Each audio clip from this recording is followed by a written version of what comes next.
शारदां देवीं रामकृष्णं जगद्गुरुं पादपद्मे तयो श्रित्वा प्रणमामि मुहुर्मुहुः।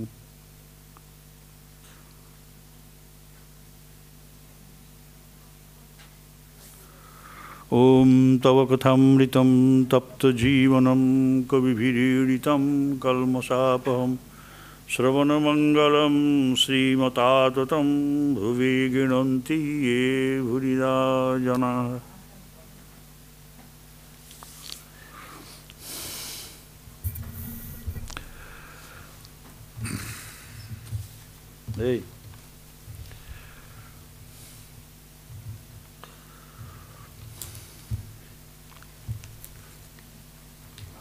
পণ্ডিতকে বলছেন, পণ্ডিত, আপনারা শুনেছেন যে পণ্ডিত এই প্রথম আসছেন এবং এসেই ঠাকুরের প্রেমে পড়েছেন। ঠাকুর তাকে এমন করে দিয়েছেন, যখন বলছেন ঠাকুর যে গুচ্ছির শাস্ত্র পড়লে কী হবে, ফেলাজপি, ব্যাস ঠাকুরের সকলের হাস্য। পণ্ডিত বলছেন ফেলাজপি বটে, তা লম্বা লম্বা কথা বললে কী হবে, বান শিক্ষা করতে গেলে আগে কলা গাছ ত্যাগ করতে হয়। লক্ষ্যটা হবে আগে কলা গাছকে বিনতে হবে, তারপর সর গাছ, আরও ছোটো হচ্ছে আর কি, তারপর সলতে। কি অদ্ভুত জিনিস, হ্যাঁ, এটাও মানে ঠাকুরের অবজারভেশন। তারপর উড়ে যাচ্ছে যে পাখি। তীরন্দাজরা আগে কলা গাছ ত্যাগ করে, তারপরে সর গাছ, তারপরে সলতে, তারপর উড়ে যাচ্ছে যে পাখি। তার কেন এটা বলছেন, কেন বলছেন বলুন তো? বলে দিয়েছিলাম এটা কেন বলছেন, কী জন্য বলছেন। এটা একটা নতুন উদাহরণ, new example of the graded approach towards fulfillment in religion. অদ্ভুত বলছেন, সেই জন্য আগে সাকারে মন স্থির করতে হয়। খুব মোটা জিনিস, মানে মোটা হচ্ছে গ্রস মূর্তি, মা কালী, শিব, বিষ্ণু, দুর্গা। তারপর ধীরে ধীরে দ্বৈতবাদ থেকে একেশ্বরবাদ, তার থেকে অদ্বৈতবাদ, এসব আসছে। আবার ত্রিগুণাতীত ভক্ত আছে, মানে এই যে আগে সাকারের ভক্ত, সাকারের যে কত কত যে প্রভেদ আছে, how many different forms of যে সাধনা উইথ ইমেজেস, সে মানে ব্যাখ্যা করা যাবে না, অসংখ্য।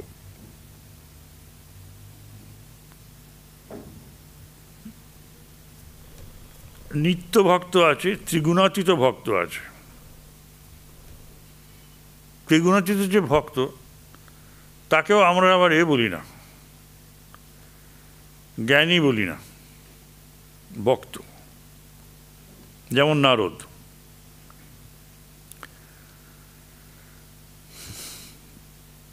সে সব চিন্ময় দেখে, অর্থাৎ মাটির প্রতিমাকে মাটি বলে দেখে না, তার ভেতরে প্রাণের আবির্ভাব ঘটে, কালীর প্রাণ। যেমন শ্রীরামকৃষ্ণদেব দেখতেন, তার সাথে ঘুরতেন মা ভবতারিণী। এরকম সেই জন্য আর কোথাও পাই না। চিন্ময় ধাম, চিন্ময় সেবক, যে সেবা করছে সেও চিন্ময় হয়ে গেছে। চিন্ময় মানে চিৎময়, জ্ঞান, যেন জ্ঞান ঘুরে বেড়াচ্ছে শরীরের ভেতরে। নিত্য ঈশ্বর, নিত্য ভক্ত, নিত্য ধাম।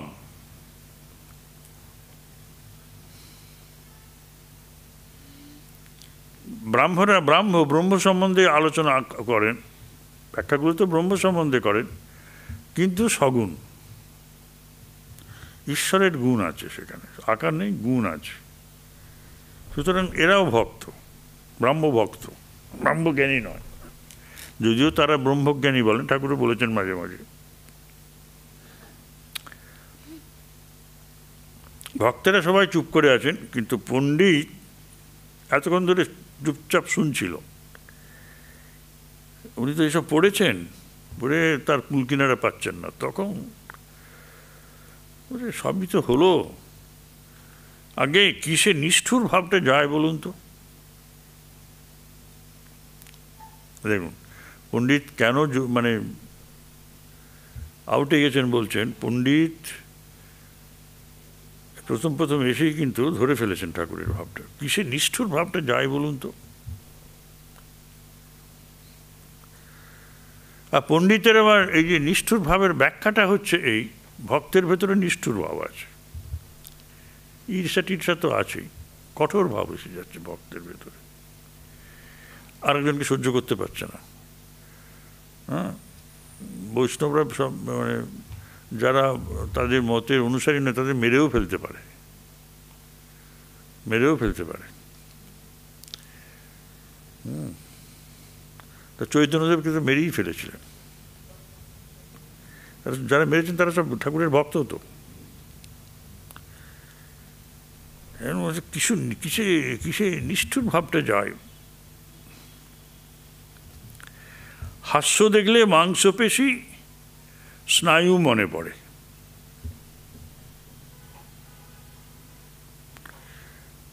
এটা কিন্তু ইউজুয়ালি আমাদের বোঝার কথা নয়, তাই না? এগুলো আমরা পড়ে চলে যায়, কিন্তু কি কি গভীর অর্থ দ্যোতক।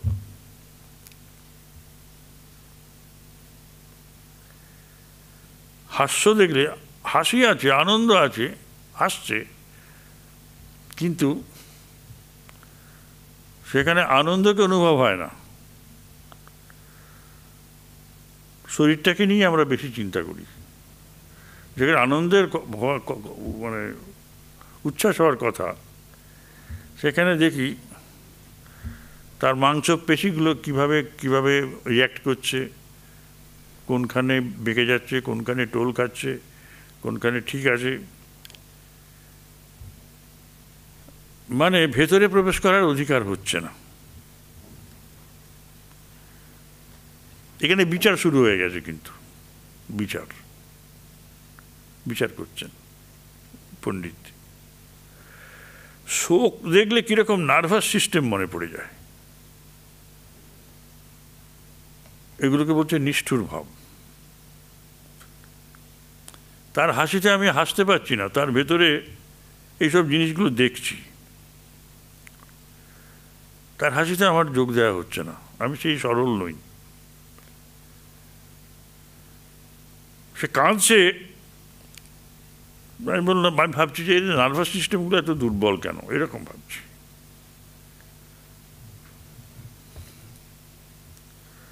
তো আনন্দে সুখ আর কষ্টে দুঃখ,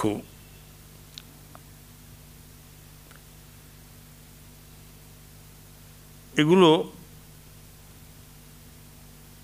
দেখতে পাচ্ছি না। এগুলোই তো হয়, আনন্দে সুখ হবে, কষ্টে দুঃখ হচ্ছে, যারা কাঁদছে, যারা কষ্ট পাচ্ছে, এগুলোতে আমার সে জ্ঞান হচ্ছে। তাহলে বিচার বৈরাগ্যটা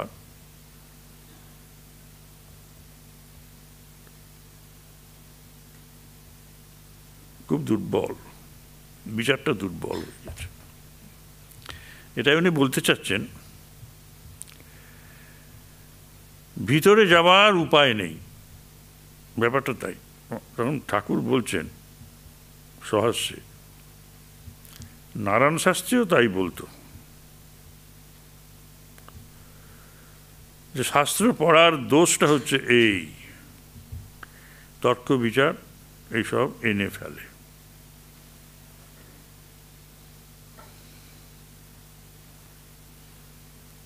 তার হাসি দেখলে হাসিটাই মনে থাকবে, তা মনে হবে এটুকু সব নকল, এইসব বিচার করছে আর কি বসে বসে। পণ্ডিত তখন একেবারে ম্রিয়মান, কাতর আবেদন, আগে উপায় কি কিছু নাই? একটু মার্দব মানে মৃদুতার ভাব, একটু মৃদু ভাব,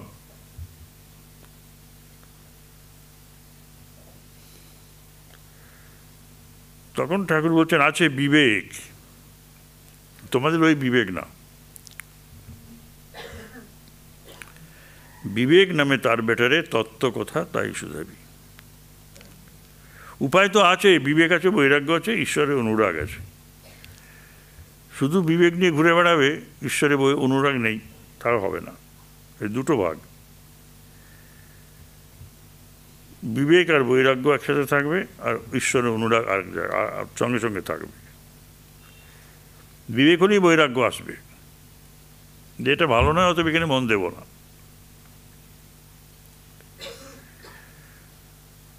সমাধ্যায়ী অনেক ব্যাখ্যার পর বললে ঈশ্বর নিরস। ঈশ্বর নিরস, এই বিবেক কীরকম দেখুন। একজন বলেছিল, মানে তাকে রসস্বরূপ বলা হয়েছে, সে ঈশ্বর নিরস বলে দিল। একজন বলেছিল আমাদের এক গোয়াল ঘোড়া আছে, গোয়ালে কি ঘোড়া থাকে? সে অন্য জায়গায় আছে, গরুও নেই, সেটা বলেছিলেন। কিন্তু কথাটা হচ্ছে এই, মানুষ কি বলে ফেলে, তুমি ছানাবড়া হয়ে আছো, বলছেন সে পণ্ডিতকে। ইনি শশধর পণ্ডিত নন, ইনি শশধর পণ্ডিত, ইনি নন, বৈষ্ণবচরণ না, বৈষ্ণবচরণ আসবেন পরে। তুমি ছানাবড়া হয়ে আছো, এখন 2-5 দিন রসে পড়ে থাকলে তোমার পক্ষেও ভালো, পরেরও ভালো। 2-5 দিন।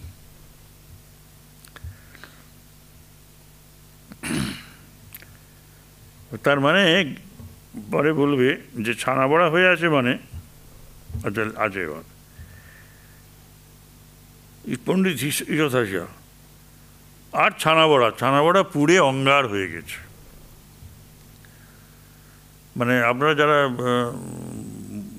বহরমপুরের ছানা দেখেছেন, ছানাবড়া দেখেছেন তো কীভাবে মানে এটাকে ভাজে, ছানাটাকে গোল করে ভাজে, উল্টে পাল্টে ভাজে, যাতে নিচের ভেতরটাও পরিষ্কার ভাজা হবে, এবং উপরে একটা কোটিং পড়ে যায় কালো রঙের। কালো জাম নয়, এটা ছানাবড়া। তারা লক্ষণ তো 1 মণ ছানা এনেছিলেন মোটে একবার, বিশাল কড়া দিয়ে ভেজে তারপরে মানে আগুনে পুড়ে মানে প্রায় অঙ্গার হয়ে যাওয়ার মতো অবস্থা, তারপরে রসে ডুবিয়ে দেয়, সারা রাত ধরে রসে ডুবে থাকে। তারপরে ছানাবড়া পুড়ে অঙ্গার হয়ে গিয়েছে, আমার বিচার করে এইসব করে সব পণ্ডিতই ফলিয়েছে। ঠাকুর বলছেন যে না আরশোলার রং হয়েছে, বেশ ভাজা হয়েছে, এখন রস খাবে বেশ। হাজরা আবার টিপ্পনি দিলেন।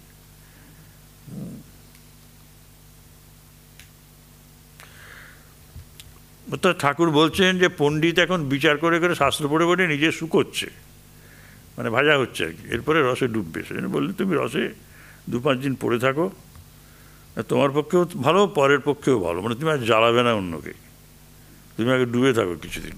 কিসে ডুববে? ছানাবড়া হয়ে রসে ডুবে থাকো। এসব বড় বড় উদাহরণ। কি জানো, ঠাকুর বলছেন শাস্ত্র বেশি পড়বার দরকার নেই, বেশি পড়লে তর্ক বিচার এসে পড়ে। ন্যাংটা আমায় শেখাতো, উপদেশ দিত, গীতা 10 বার বললে যা হয় তাই গীতার সার। আমরা এটা বলেছি যে শ্রীরামকৃষ্ণ বলেছেন, আমরা শ্রীকৃষ্ণের কাছ থেকে তার গুরুর এই ব্যাখ্যা পেয়েছি। এটা কিন্তু আপনারা জেনে রাখুন, কথামৃতে এটা বলছেন যে তিনি তোতাপুরীজির কাছ থেকে শুনেছিলেন। ভালো জিনিস, গীতা 10 বার বললে যা হয় গীতার সার। অর্থাৎ গীতা মানে তাগি ত্যাগী আর ত্যাগী দুটোই একই অর্থ বহন করে। ত্যাগ, উপায়, বিবেক, বৈরাগ্য আর ঈশ্বরের অনুরাগ, দুটোকে ছাড়তে হচ্ছে, একটাকে গ্রহণ করতে হচ্ছে। বিবেক আর বৈরাগ্য নিয়ে এই জগৎ সংসারকে ছাড়তে হচ্ছে, আর নিজের যারা তাদেরকেও ছাড়তে হচ্ছে, আত্মপর সব ছাড়। আর কেন ছাড়তে হচ্ছে না, একটাকে গ্রহণ করার জন্য। এরকম আর কি, সেই যোগ একটাকে ধরে এটাকে ছাড়ে, ঈশ্বরকে ধরলে তবে এটাকে ছাড়া যাবে, নাহলে ঈশ্বর না ধরে এটাকে ছেড়ে দিলে পরে বাউন্ডুল হয়ে ঘুরে বেড়াবে। সেরকম ছেঁড়া কাতা ছেঁড়া কম্বল গায়ে দিয়ে ইন অল র্যাগস ঘুরে বেড়াচ্ছে, অনেক ভিখারি ঘুরে বেড়াচ্ছে, তাদের নেই বলে হচ্ছে, এদের আছে সব সব ছেড়ে দিয়েছে। লালাবাবুর অবস্থা, বুদ্ধদেবের অবস্থা। জানো কিরূপ ঈশ্বরের অনুরাগ, তার জন্য প্রাণ ব্যাকুল। যেমন ব্যাকুল হয়ে বৎসের পিছে গাভী ধায়, গাভী তার মানে বাছুরের পিছনে যেমন ছোটে। পণ্ডিত বলে ঠিক বেদেও এরকম ঠিক আছে, গাভী যেমন বৎসের জন্য ডাকে, তোমাকে আমরা তেমনি ডাকছি, এটা বেদে আছে। বাহ। এরপর দেখুন কি সুন্দর কথা, শ্রীরামকৃষ্ণ বলছেন ব্যাকুলতার সঙ্গে কাঁদো।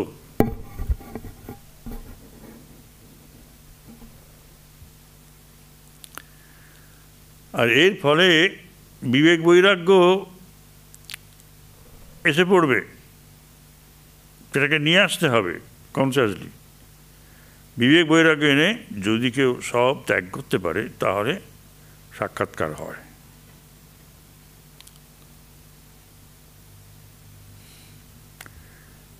ঠাকুর নিজের কথা দিয়ে বলছেন যে সেই ব্যাকুলতা এলে কীরকম হয় যেন উন্মাদের অবস্থা। বললেন উনি যে তা জ্ঞানপথেই হোক আর ভক্তিপথেই হোক, সাধক যদি জ্ঞানপথে থাকেন বা ভক্তিপথে থাকেন,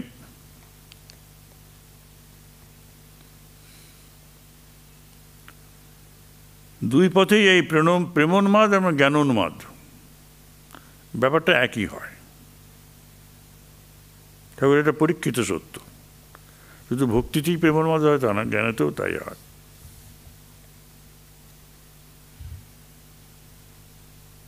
সংসারীর জ্ঞান আর সর্বত্যাগীর জ্ঞান অনেক তফাৎ। সংসারীর জ্ঞান দ্বীপের আলোর ন্যায়, ঘরের ভিতরটি আলো হয়, নিজের দেহ ঘরকন্যা ছাড়া আর কিছু বুঝতে পারে না। সর্বত্যাগীর জ্ঞান সূর্যের ন্যায়, সে আলোতে ঘরের ভিতর বার সব দেখা যায়। চৈতন্যদেবের জ্ঞান সৌর জ্ঞান।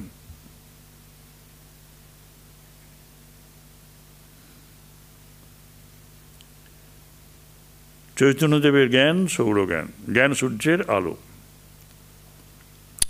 আবার তার ভিতর ভক্তিচন্দ্রের শীতল আলো আছে। তার ওই যে দীপ সূর্য আছে, আবার এই ভক্তিচন্দ্র এসব আছে, শীতল আলো আছে। সুতরাং একই শরীরে ব্রহ্মজ্ঞান এবং ভক্তি জ্ঞান, ভক্তি প্রেম, জ্ঞানোন্মাদ এবং প্রেমোন্মাদ, এই দুজনকেই পাওয়া যাবে একই শরীরে। চৈতন্যের ছিল, ঠাকুরেরও ছিল। ঠাকুর বলছেন, মাস্টারমশাই এবার নিজের কমেন্ট লিখছেন, ঠাকুর কি চৈতন্যদেবের অবস্থা বর্ণনা করিয়া নিজের অবস্থা বলিতেছেন? খাঁটি কথা। এইবার দেখুন কলিতে নারদীয় ভক্তি, এই কথা বলতে গিয়ে ঠাকুর এমন একটা কথা বলছেন যেটা আমাদের কাছে প্রায় সবারই অজানা এবং ব্যাখ্যা না করলে বুঝতে পারবো না। অভাবমুখ চৈতন্য আর ভাবমুখ চৈতন্য। কোটেশন ঠাকুর বলছেন, অভাবমুখ চৈতন্য, ভাবমুখ চৈতন্য। ভাব ভক্তি একটি পথ আছে, আর অভাবেরও একটি পথ আছে। ভাবভক্তি আর অভাব, অভাব মানে ভাবের অভাব, তার মানে জ্ঞান, এটা বুঝে নিতে হবে। কিন্তু এটা আলোচনা থেকে এটা বোঝার উপায় নেই। আমাদের কাজ করে ছেড়ে দিয়ে ঠাকুর ছেড়ে দিচ্ছেন, কাছে নিয়ে যাচ্ছেন বলে বাকিটা বুঝে নাও। অভাব চৈতন্য কি? আর কিছু না, ব্রহ্ম চৈতন্য। ভাব চৈতন্য আর কিছু নয়, ভক্তি চৈতন্য। এগুলো এখানে নেই। তুমি অভাবের কথা বলছো, কিন্তু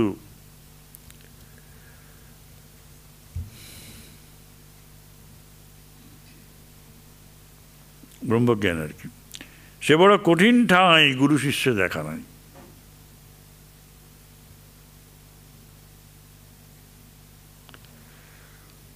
এখন ভাবের জগতে গুরু শিষ্য ছাড়া তো নাই। কোথায় কোন দিকে কোথায় নিয়ে গেলেন আমাদের? ভাবের জগতে গুরু এবং শিষ্য ছাড়া আর কিছু নাই, চিরকাল আছেন। শিষ্য ঈশ্বরে লয় হয়ে গেলেন, আর ভক্ত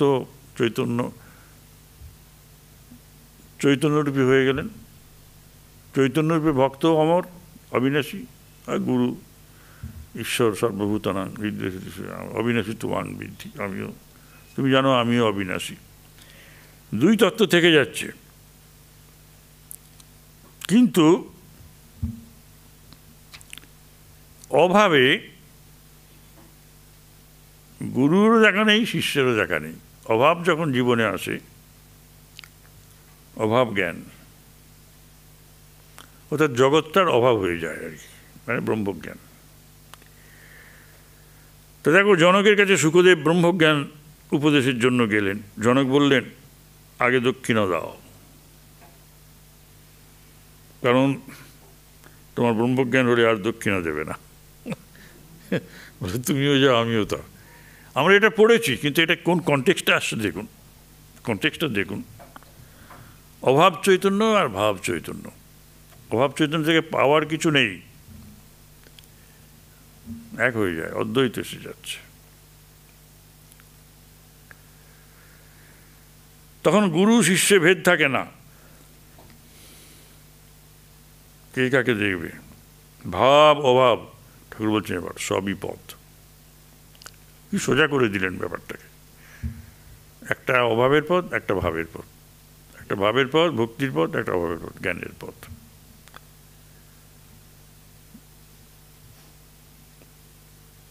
অনন্ত পথ, অনন্ত মত। তবে কলিতে একটা কথা আছে, নারদীয় ভক্তি, এই বিধান। এ পথে প্রথমে ভক্তি, ভক্তি এবারে অর্ডারটা দিচ্ছেন, ক্রম। ভক্তি প্রথমে, তারপর ভক্তি পাগলে ভাব, ভাবের চেয়ে উচ্চ মহাভাব, তারপর প্রেম। এই মহাভাব আর প্রেম জীবের হয় না, যার তা হয়েছে তার বস্তু লাভ বা ঈশ্বর লাভ হয়েছে। পণ্ডিত আগে বলতে গেলে তো অনেক কথা দিয়ে বুঝাতে হয়।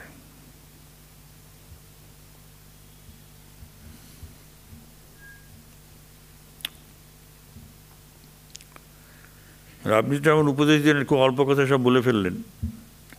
আমাদের তো বলার অধিকার নেই, আমাকে বলতে গেলে অনেক কথা উপদেশ দিতে হবে। তখন শ্রীরামকৃষ্ণ বলছেন, তুমি ন্যাজামুড়ো বাদ দিয়ে নেবে। আমি যা বললার বললাম, তুমি ন্যাজামুড়ো বাদ দিয়ে নেবে, মানে তুমি যেটা পছন্দ করবে এটাকেই রাখবে, কিন্তু আমি যেমন করে বলেছি সেভাবে নয়।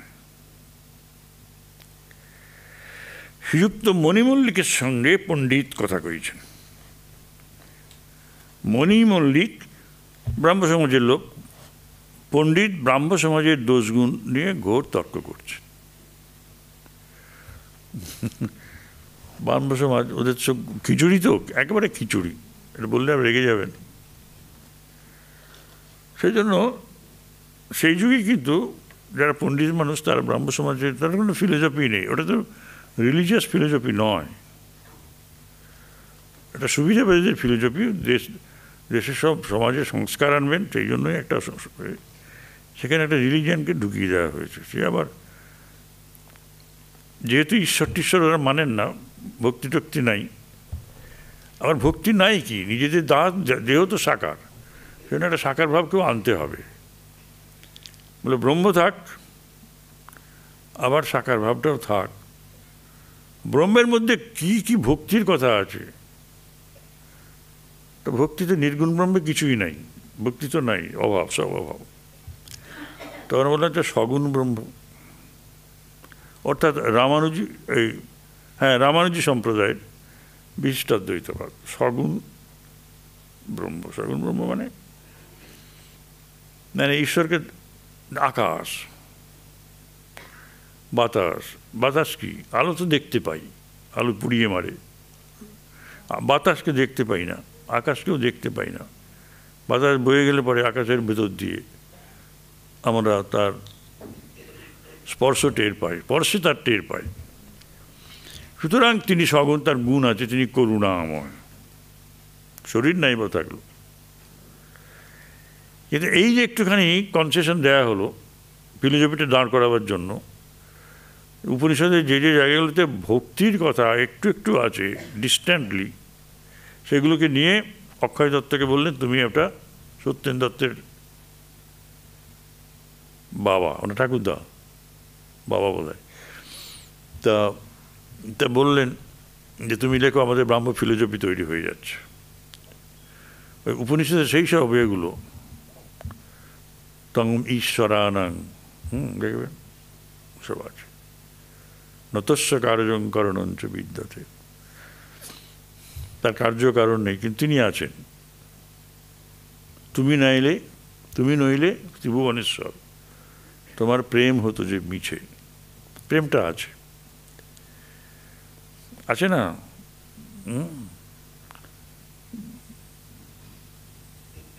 আরো সব অনেক কিছু আছে তো। মনোপ্রাণ লয়ে যত দূরে চাই, কোথাও দুঃখ কোথাও মৃত্যু বিচ্ছেদ নয়। হে পূর্ণ তব চরণের কাছে যা কিছু সব আছে, সে পূর্ণতার আবার চরণ আছে, নিরাকারের চরণ আছে,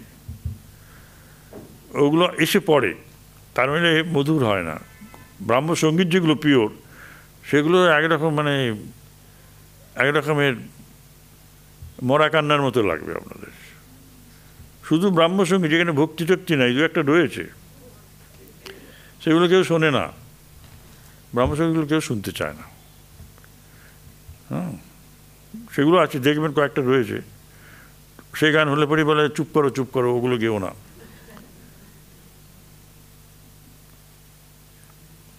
এইসব ব্যাপার। তা দেখুন কি ব্যাপার, বলছেন যে পণ্ডিত ব্রাহ্ম সমাজের দোষগুণ নিয়ে বিচার করছেন, তর্ক করছেন, ঘোরতর তর্ক।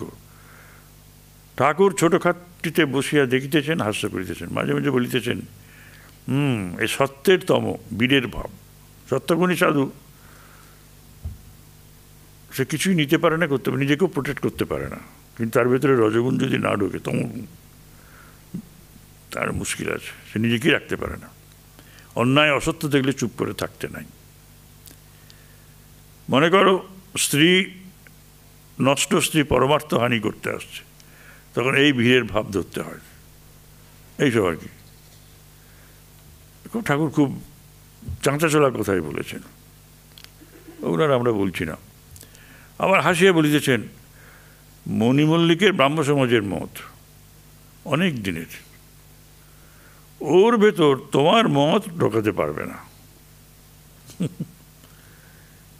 মানে পণ্ডিত ঢোকাতে পারবে না, উনি চাইলে, উনি না চাইলেও উনি ঢুকিয়েছেন কিছু, উনি আসতেন তো এখানে। আমার কাছে কেন আসে সেটা বলছেন। আবার পুরনো সংস্কার কি এমনি যায়?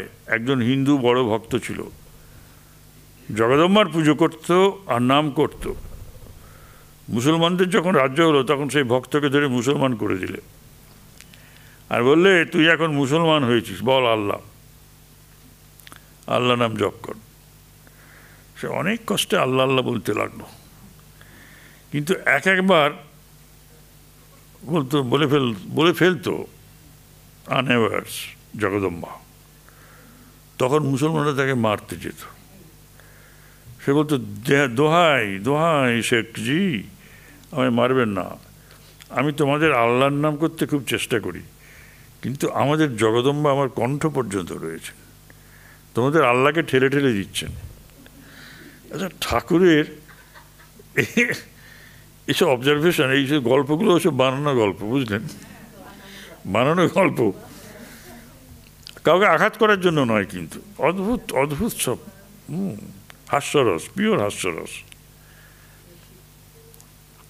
যারা ধর্মান্তরিত হতে চায় তারা কী জন্য যায় সেটা বোঝা যাচ্ছে, যারা করে তারা কী জন্য করছে সেটাও বোঝানো হলো, আর যারা নেয় তারা যে পারে না, থাকতে পারে না, আর যারা পারে তারা একবারে নিজেদের শেষ করেই দেয়।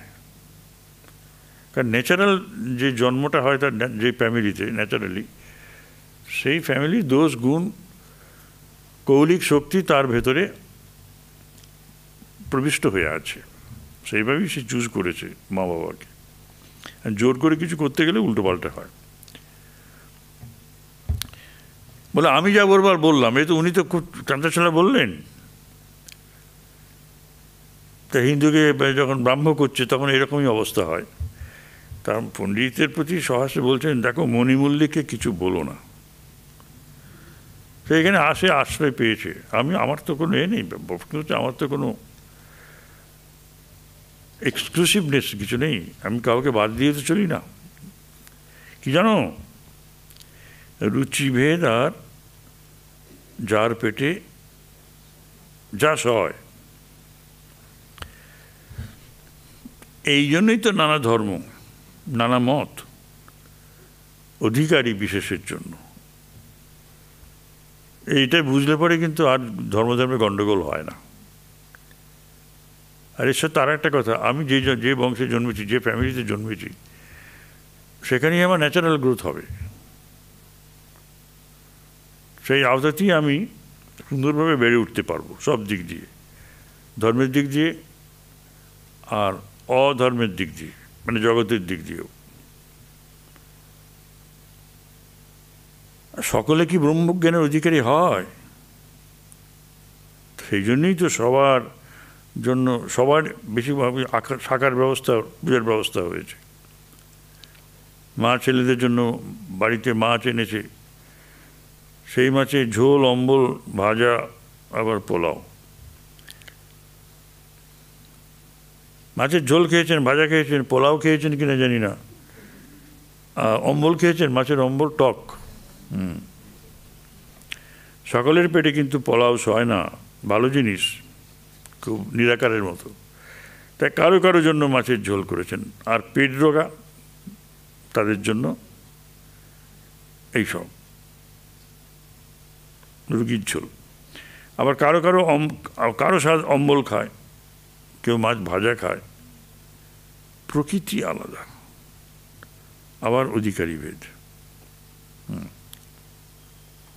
রুচিভেদ আর অধিকারী ভেদ। যোগ্যতা, যার যোগ্যতা নেই তাকে।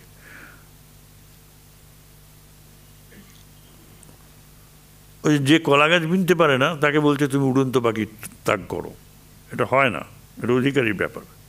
সকলে চুপ করে আছেন। ঠাকুর পণ্ডিতকে বলছেন, যাও একবার ঠাকুর দর্শন করে এসো, আমার বাগানে একটু বেড়াও। পণ্ডিতের সাথে জমেছে ভালো। এবার বেলা 5:30, পণ্ডিত ও তার বন্ধুরা গাত্রোত্থান করিলেন। ঠাকুর বাড়ি দেখবেন। ভক্তরাও কেউ কেউ সঙ্গে গেলেন, মানে উনিও গেলেন। কিয়ৎক্ষণ পরে মাস্টার সমবিহারে বেড়াইতে বেড়াইতে ঠাকুরও গঙ্গা তীরে বাঁধাঘাটের দিকে যাইতেছেন।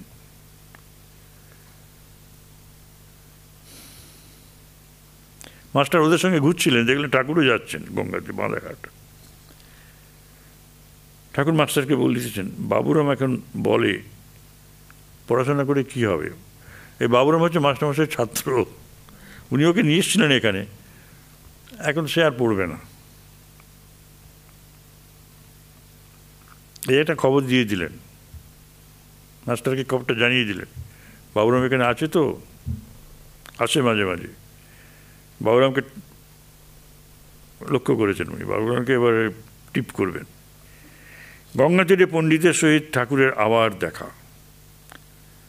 ঠাকুর বলতেছেন, কালীঘরে যাবে না? ব্রাহ্ম তো।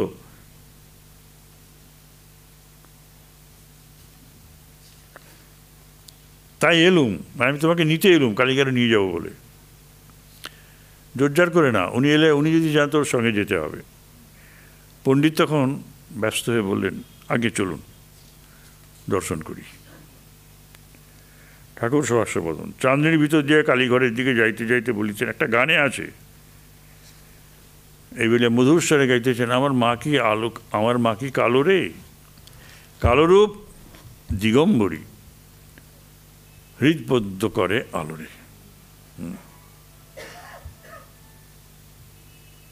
পরে নিচে বসন ভূষণ, বাঁধে নিচে কেশ, আমি তো কোথায় এরকম ভুবনমোহন বেশ দেখিনি, গানে আছে না, চাঁদনি হইতে প্রাঙ্গণে আসিয়া আবার বলছেন, একটা গানে আছে, জ্ঞানাগ্নি জেলে ঘরে ব্রহ্মময়ীর রূপ দেখো না।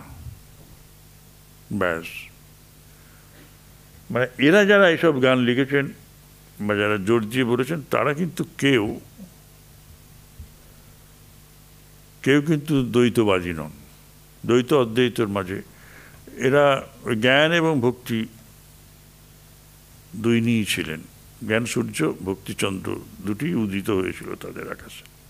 সেই জন্য জ্ঞানাগ্নি ঘরে গেলে ব্রহ্মময়ী রূপ, ভক্তিপথে গিয়ে মাকে যে পেয়েছেন, মাই যে জ্ঞানস্বরূপা সেটা বোঝা গেছে। মন্দিরে সে ঠাকুর ভূমিষ্ঠ হইয়া প্রণাম করিলেন। মা শ্রীপাদ পদ্মে জবা বিল্ল ত্রিনয়নী ভক্তদের কতই স্নেহচক্ষে দেখিতেছেন, হস্তে বরাভয়। মা বারাণসী চেরি বিবিধ অলঙ্কার পরিয়াছেন।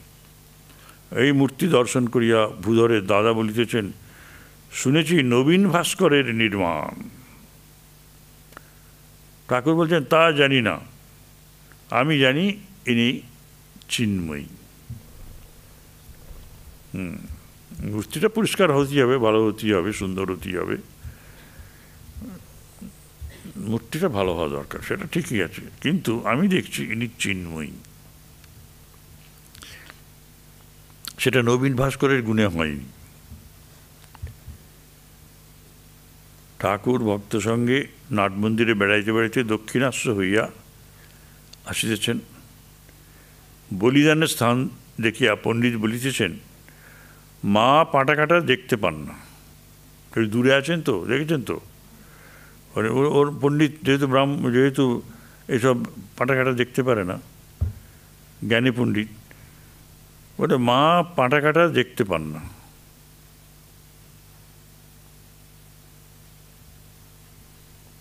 ঠাকুর এইবার ফিরতেছেন। বাবুরামকে বললেন, আরে আয়। মাস্টারও সঙ্গে আসিলেন। সন্ধ্যা হইয়াছে। ঠাকুর পশ্চিমের গোল বারান্দায় বসিয়া আছেন, ভাবস্থ, অর্ধবাহ্য। কাছে বাবুরাম মাস্টার। আজকাল ঠাকুরের সেবায় কষ্ট হইয়াছে, রাখাল থাকে না। কেউ কেউ আছেন, কিন্তু তাহারা ঠাকুরের সকল অবস্থাতে তাকে ছুঁতে পারেন না। ঠাকুর সংকেত করে বাবুরামকে বলছেন, হ ছু না রা ছু। এই অবস্থায় আর কাকেও ছুঁতে দিতে পারি না। তুই থাকলে তাহলে ভালো হয়। রা ছু, রাখাল ছুঁতো, আর কেউ কিছু পারে না। Gap gap. ঠাকুরবাড়ি পণ্ডিত ঠাকুরবাড়ি দর্শন করিয়া ঘরে ফিরিয়াছেন। ঠাকুর পশ্চিমের গোল বারান্দা হইতে বলিতেছেন, তুমি একটু জল খাও।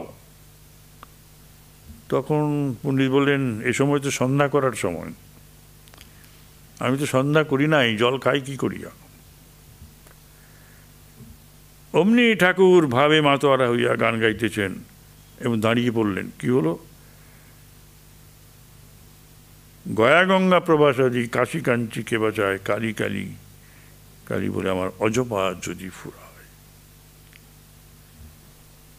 এই বাহ্য উপাসনা সব উঠে গেছে, সন্ধ্যা আহ্নিক সব উঠে গেছে। ত্রিসন্ধ্যা যে বলে কালী, পূজার সন্ধ্যা সে কি চায়? সন্ধ্যা তার সন্ধানে ফেরে, কবু সন্ধি নাই পায়। পূজা হোম জপযজ্ঞ আর কিছু না মনে রয়, মদনের যাগযজ্ঞ ব্রহ্মময়ীর রাঙা পায়। সব মদন হচ্ছে লেখক। ঠাকুর প্রেমোন্মত্ত হইয়া গাইতেছেন, কতদিন সন্ধ্যা, যতদিন ওং বলতে মন লীন না হয়।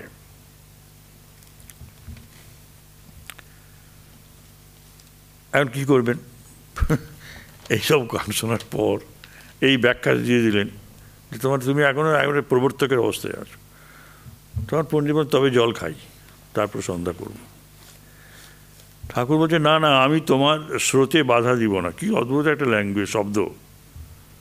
তোমার ভাবনাতে ভাবে আমি বাধা দেব না, কি না বলুন, তোমার স্রোতে, ভাবনার স্রোতে আমি বাধা দিব না। সময় না হলে ত্যাগ ভালো নয়, কি যেন ফল পাকলে ফুল আপনি ঝরে যায়, কাঁচা বেলায় নারকেলের বেলও টানাটানি করতে নাই, ওরকম করে ভাঙলে কাজ খারাপ হয়।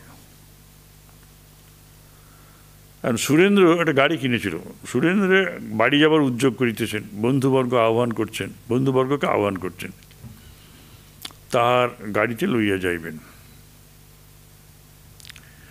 সুরেন্দ্রবাবু, মহেন্দ্রবাবু যাবেন, মানে শ্রীমকে বলছেন।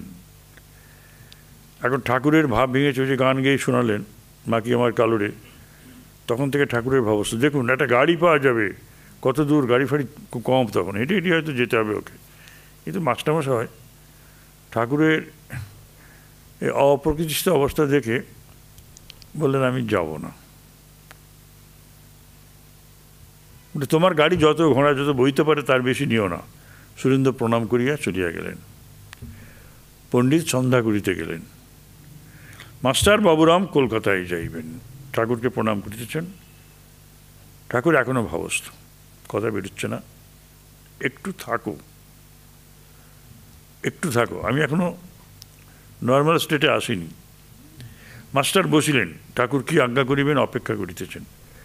ঠাকুর বাবুরামকে সংকেত করিয়া বলিলেন, বাবুরাম বলিলেন, আর একটু বসুন। বাবুরামকে সংকেত করে বসতে বললেন। বাবুরামকে বললেন, ওকে বল একটু বসতে। বাবুরাম বললেন, আপনি বসুন। ঠাকুর বলিতেছেন, একটু বাতাস করো। বাবুরাম বাতাস করিতেছেন, মাস্টারও বাতাস করিতেছেন। রামকৃষ্ণ মাস্টারকে, এখন আর তত আসছো না কেন? মাস্টার, আজ্ঞা বিশেষ কিছু কারণ নাই, বাড়িতে কাজ ছিল। বাবুরাম, শ্রীরামকৃষ্ণ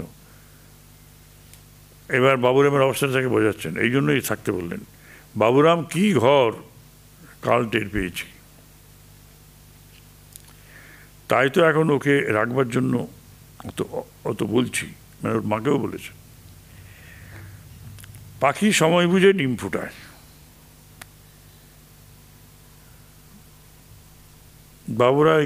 বাবুরাম একবার প্রশ্নমা জানিয়ে দিয়েছে, কালকে জানিয়েছে। সে খবরটা আজকে দেওয়া হচ্ছে আরেকজনকে সাক্ষ্য রেখে, মাস্টারকে, যিনি ওকে এনেছে। কি জানো, এরা শুদ্ধ আত্মা, এখনো কামিনী কাঞ্চনের ভিতর গিয়ে পড়ে নাই। কি বলো? আজ্ঞা হাঁ, এখনো কোনো দাগ লাগে নাই। মাস্টার বললেন, ঠাকুর বলছেন, নূতন হাঁড়ি দুধ রাখলে খারাপ হয় না। আজ্ঞা হাঁ। শ্রীরামকৃষ্ণ, বাবুরামের এখানে থাকবার দরকার পড়েছে, আমার অবস্থা আছে কি না এরকম লোকের থাকা প্রয়োজন একজনের। ও বলেছে ক্রমে ক্রমে থাকবো, না হলে হাঙ্গামা হবে, বাড়িতে গোল করবে। আমি বলছি শনিবার রোববার আসবে। ঠাকুর বললেন এসব কথা। এদিকে পণ্ডিত সন্ধ্যা করিয়া আসিয়াছেন, তার সঙ্গে ভূধর তার জ্যেষ্ঠ ভাই। ভূধরের বড় ভাই বলিতেছেন, আমাদের কি হবে, একটু বলে দিন আমাদের কি উপায় কি? তোমাদের উপায়, তোমরা মুমুক্ষু, ব্যাকুলতা থাকলে ঈশ্বরকে পাওয়া যায়। শ্রাদ্ধের অন্নটা খেও না, আবার সে সংসারে নষ্ট স্ত্রীর মতো থাকবে। সে বাড়ির কাজ করে, মন উপপতির উপর রাত দিন পড়ে থাকে। সংসারে কাজ করো, মন সর্বদা ঈশ্বরের উপর রাখবে। পণ্ডিত জল খেলেন। ঠাকুর বলছেন, আসনে বসে খাও। জল দাঁড়িয়ে খেতে বলতেন না। খাবার পর পণ্ডিতকে বলছে, তুমি তো গীতা পড়ছো, যাকে সকলে গণে মানে, তাতে ঈশ্বরের বিশেষ শক্তি আছে।